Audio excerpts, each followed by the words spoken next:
నా నిర్ణయం తనకు నచ్చలేదు సరే, నా అభిప్రాయాన్ని తను గౌరవించలేదు సరే, అప్పటినుంచి నాకు దూరంగానే ఉందిగా. అరే, సీతకు పుట్టిన బిడ్డనేదో నేనే చంపినట్టు నన్ను శత్రువులా చూస్తుందేంటమ్మా? అది దైవ నిర్ణయం, దానికి నేనెలా కారణమవుతాను? అరే, 7 ఏళ్లు గడిచిపోయింది, సీతలో ఇంకా అదే మొండితనం, అదే కోపం. పాపం మీరు మాత్రం భార్య మీద ఇంత నమ్మకం పెట్టుకుని సీతక ఎప్పటికైనా మీ దగ్గరికి తిరిగి రాదా అని ఇన్నేళ్లగా ఎదురు చూస్తూనే ఉన్నారు. తనకు బిడ్డ దూరమై జరిగిన అన్యాయాన్ని అనవసరంగా మీ మీద కావాలని రుద్దడం కాకపోతే అందుకు మీరెలా బాధ్యులవుతారు బావగారు? ఇంతకీ మిమ్మల్ని ఎలా ఉన్నారు అని కనీసం అడిగినైనా అడిగిందా అక్క? నేను అడిగితే కూడా సరిగ్గా సమాధానం చెప్పలేదు. తనదే నిజం అనుకునే ఆహానికి అధికారం చేయాలి అనే కోరిక తప్ప గౌరవం ఇవ్వాల్సిన బంధం దగ్గర కూడా అణకువగా ఉండాలి అనే స్వభావం ఉండదండి. సీతక్కది మొదట్నుంచి అదే తీరు కదా. కాలం గడుస్తున్నా కూడా ఇంకా అదే తీరంటే ఎలా దాక్షాయణి? జీవితం అన్నాక మంచి చెడు ఉంటుంది, పట్టు విడుపులు ఉంటాయి. అన్నిటికీ నా మాటే రైట్ అంటే కరెక్ట్ కాదు కదా. 2 చేతులు కలిస్తేనే చప్పట్లు వస్తాయి కదా బావగారు. 2 మనసులు ముడిపడితేనే బంధం గట్టిగా ఉంటుంది.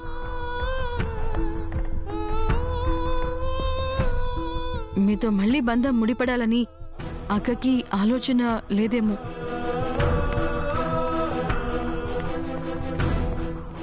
అక్కని కలపాలి అన్న ధ్యాసైనా లేదేమో. అదే తలుచుకుంటూ మీరిలా దిగులు పెంచుకుంటూ పోతే ప్రయోజనమే ఉంది? మీకు చేరువవ్వాలి అని అక్కకు లేని ఆరాటం ఏ తప్పు చేయని మీకెందుకు బావగారు? రండి, ఫోన్ చేద్దురు. ఇప్పుడొద్దమ్మా. నమస్కారం రామరాజు గారు. నమస్కారం. ఏంటిలా వచ్చారు? మన ఊర్లో మేమందరం కలిసి ఒక సంక్షేమ సంఘం నడుపుతూ కష్టంలో ఉన్న వారికి సహాయం చేస్తున్నామని మీకు తెలుసు కదండి. అవును, తెలుసు. ఈసారి అమ్మా అనాథాశ్రమం పిల్లలకి ఆర్థికంగా సహాయం చేయాలని నిర్ణయించుకున్నాం. అక్కడ పిల్లలకి డబ్బులు లేక తిండికి కూడా ఇబ్బంది పడుతున్నారండి. అందుకు నా వంతుగా సహాయం ఎలా చేయాలో చెప్పండి, నేను చేస్తాను. అక్కడ ఉండే అనాథ పిల్లలతో సాంస్కృతిక కార్యక్రమాలు చేయించి వచ్చిన విరాళాలన్నీ వాళ్ళకి ఇద్దామని అనుకుంటున్నాం. మంచి ఆలోచన. మీరు ముందుండి సాంస్కృతిక కార్యక్రమాలు నడిపిస్తే కాస్త డబ్బు ఎక్కువగా వస్తుందని మా ఆలోచన. తప్పకుండా. పిల్లలకు మంచి జరుగుతుందంటే నేనెందుకు కాదంటాను? ఆశ్రమంలోనే కార్యక్రమాలు ఏర్పాటు చేస్తాం. డేట్ నిర్ణయించి మీకు చెప్తాం, మీరు రావాలి. తప్పకుండా వస్తాను. మరి మేము వెళ్ళొస్తామండి. నమస్కారం.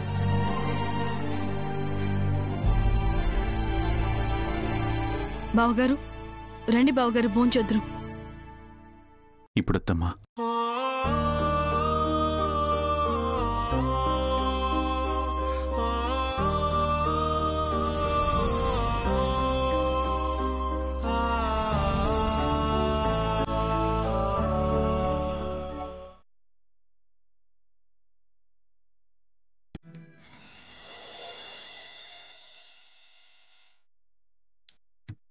అందరూ నోట్ చేసుకోండి.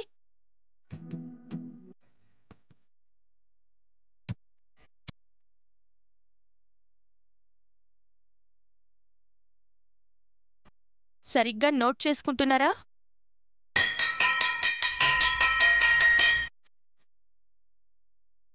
సరే, మీరందరూ వెళ్ళి భోంచేసి రండి. మళ్ళీ తర్వాత పాఠాలు చెప్పుకుందాం. Okay miss.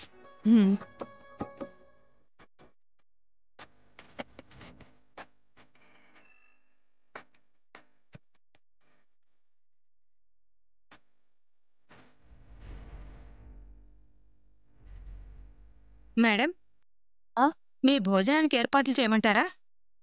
ఆహా, నాకు ఇంటి దగ్గర నుంచి క్యారేజ్ వస్తుంది. పిల్లల వరకు ఏర్పాటు చేస్తే చాలు. సరే మేడం.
రండి.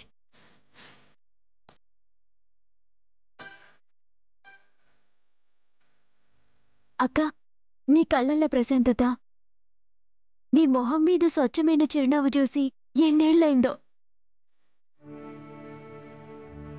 నాకు నేను ఇట్లా చూస్తుంటే మస్తు ఖుషి అవుతుందక్క. అవునమ్మ గారు, ఇన్నాళ్ళు మీరు ఏదో పోగొట్టుకున్నట్టుగా కాలం గడిపారు. ఇప్పుడు ఈ పిల్లల మధ్యకి వచ్చేసరికి కాస్త మీ గుండె భారం తగ్గినట్టుగా మాకు అనిపిస్తుంది. ఇదే వ్యాపకాన్ని మీరు కంటిన్యూ చేస్తే తొందరలోనే మా పాత సీతమ్మ గారిని మీలో చూడొచ్చు. మీరన్నట్టు ఒక విధంగా నాకు ఆ మార్పు కొంత అనిపిస్తూనే ఉంది. ఎంతైనా పిల్లల మనసులు కల్తీ లేనివి, స్వార్థం తెలియనివి, మనసుకి హాయినిచ్చే పూల తోట లాంటివి. ఈ పసివాళ్లకి చేరువవ్వడమే తెలుసు తప్ప చేటు చేయడం తెలీదు. అటు చూడండి.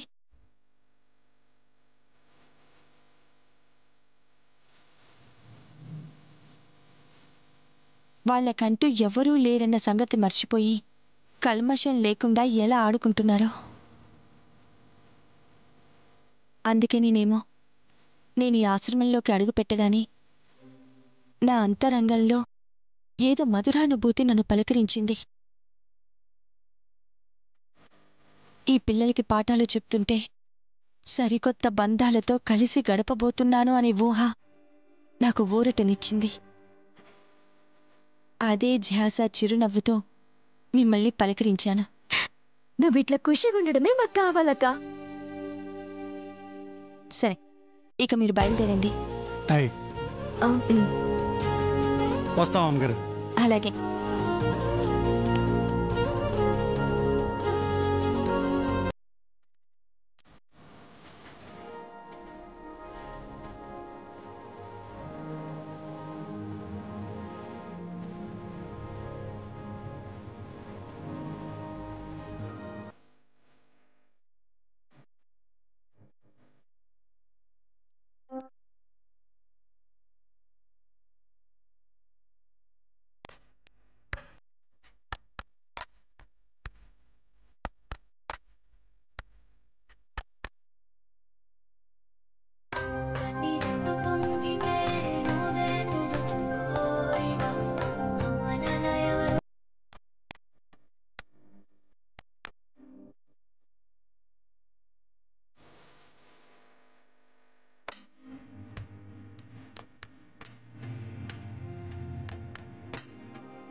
గణేష్,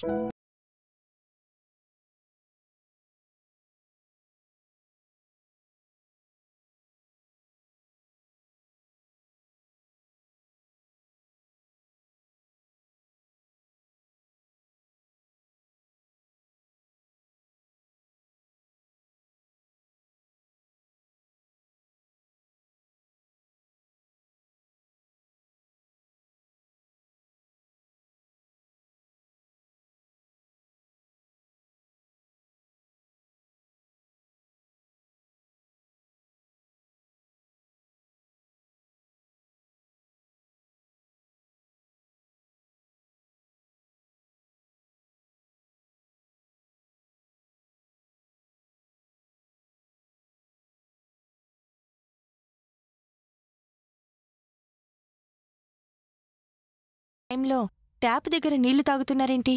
నిన్న ఉదయం కొంచెమే అన్నం తిన్నాం మిస్.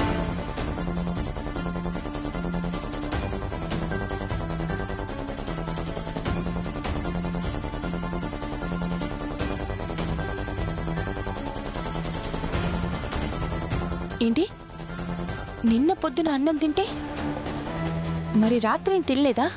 మళ్ళీ 2 రోజుల దాకా తినేదేముండదు.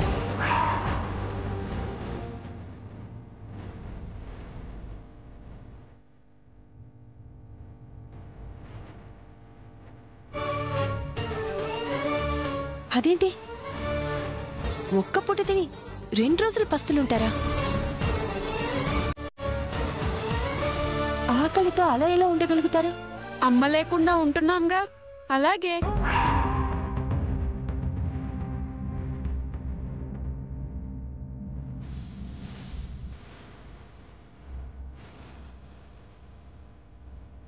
ఇక్కడ మీకు 2 పూటల భోజనం పెట్టరా? 3 రోజులకు ఒక్కసారి. కడుపు నిండా పెట్టడమే ఎక్కువ. 2 పూట్ల ఎక్కడ మిస్?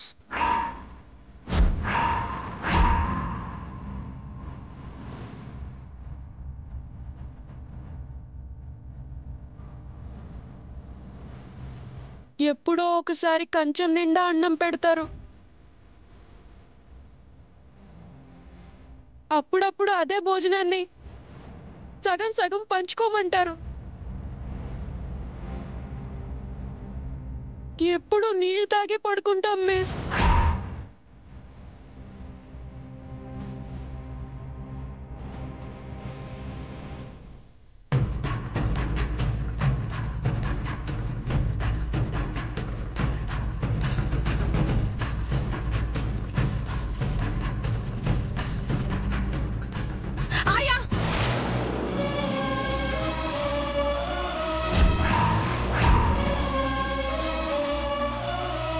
ఈ పిల్లలు ఊరికే ఉండరు.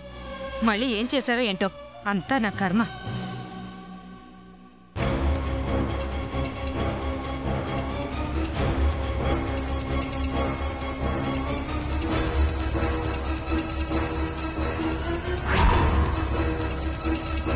ఏమైంది మేడం? వీళ్ళేమన్నా అలర్ట్ చేశారా? మీ ముందు నుంచున్నారు. పిల్లల విషయంలో నువ్వు చేస్తున్న చిల్లర పని గురించి నిలదీద్దామని నిన్ను పిలిచాను.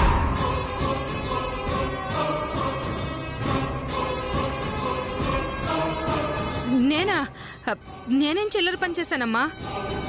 అనాథలైనంత మాత్రాన అన్నం తినరు అనుకున్నావా?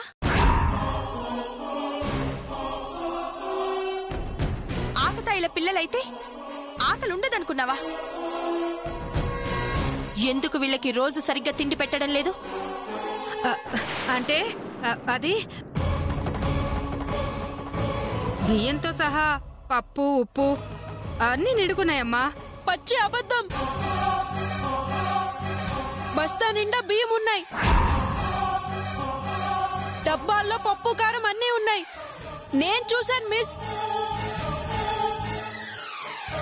ఏంట్రా వాగుతున్నావు? ఆయా, పిల్లలకి తిండి పెట్టని మానసిక రోగాన్ని నువ్వు వంట పట్టించుకుని వాళ్ళ మీద అరుస్తున్నావేంటి? తప్పైపోయిందమ్మా. కొన్ని నెలలుగా ఆశ్రమానికి ఎవ్వరూ విరాళాలు ఇవ్వట్లేదమ్మా. ఉన్న వాటితోనే సరిపెట్టాల్సి వస్తుందమ్మా.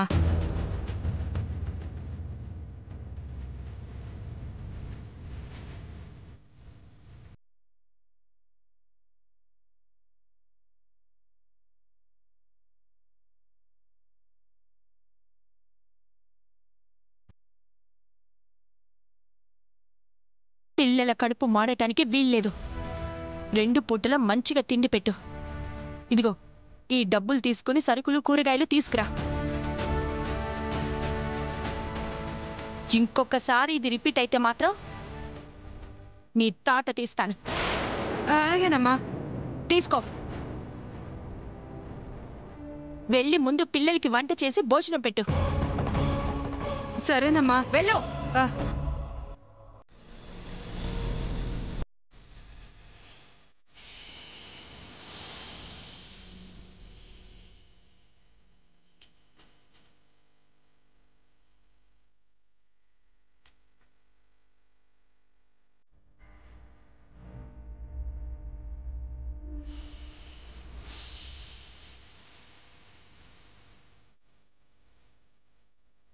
శివ,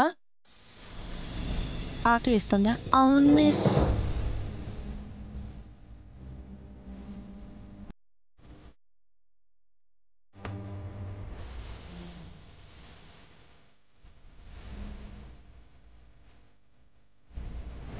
మీరు ముగ్గురు ఇక్కడ కూర్చోండి.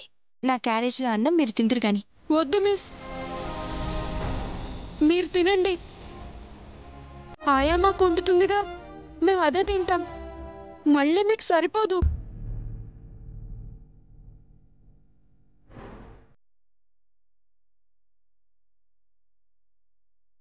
మీకు అయిన వాళ్ల మమకారం లేదేమో కాని అర్థం చేసుకునే సంస్కారం ఉంది.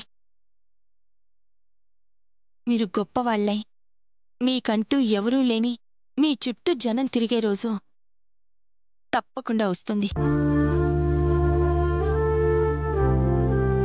ఏం పర్లేదు, నా క్యారేజ్లో ఎక్కువగానే ఉంది. ఆయా వండింది మిగతా పిల్లలు తింటారులే. మీరు ముగ్గురు ఇటు కూర్చోండి. మీకే చెప్పేది, కూర్చోండి. శివ వెళ్ళు, వెళ్ళు, కూర్చోండి.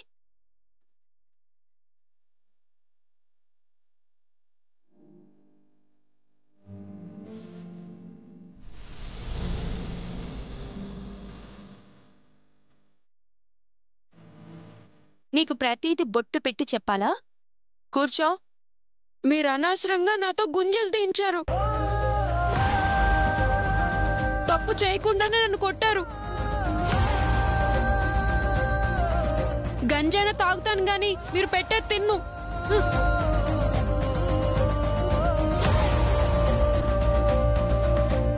ఏంట్రా నీకు మరి ఇంత మొండితనం? నిజాయితీగా ఉండడం మంచితనమే అయితే నాది మొండితనమే.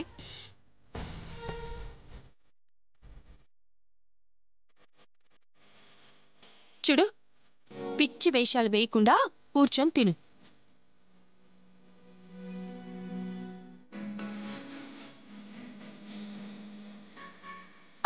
నేను వెళ్ళి ప్లేట్స్ తీసుకొస్తాను, కూర్చోండి.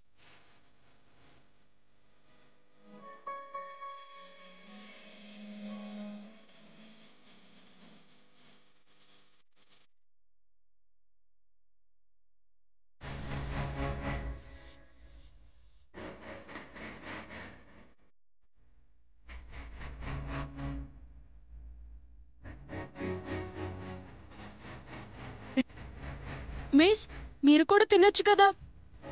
మీకు వడ్డించి నేను తర్వాత తింటానులే.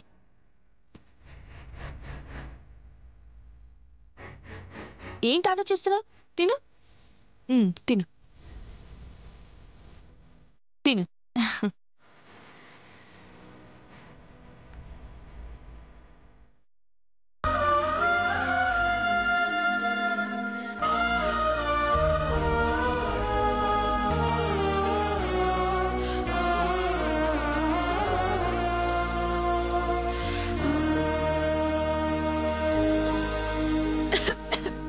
అయ్యో, మంచిలో తాగు.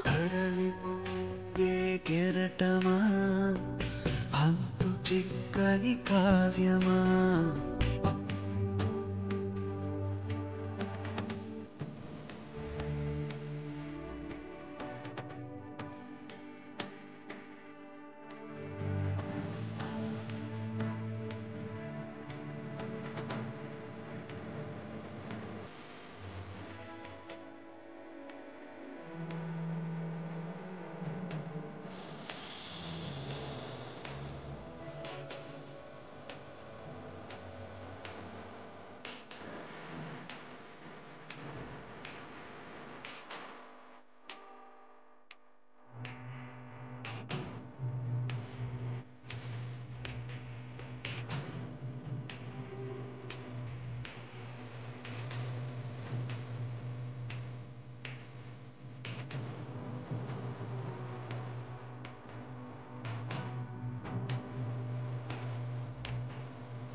హలో, చెప్పండి.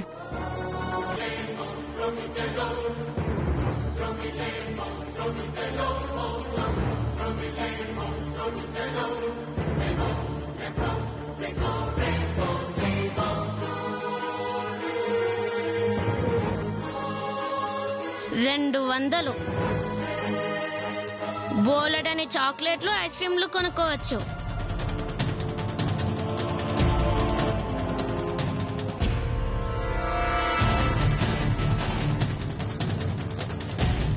రై దొంగతనం చేయడం ఏంట్రా సిగ్గు లేకుండా? సిగ్గు లేదా అంటావేంటి?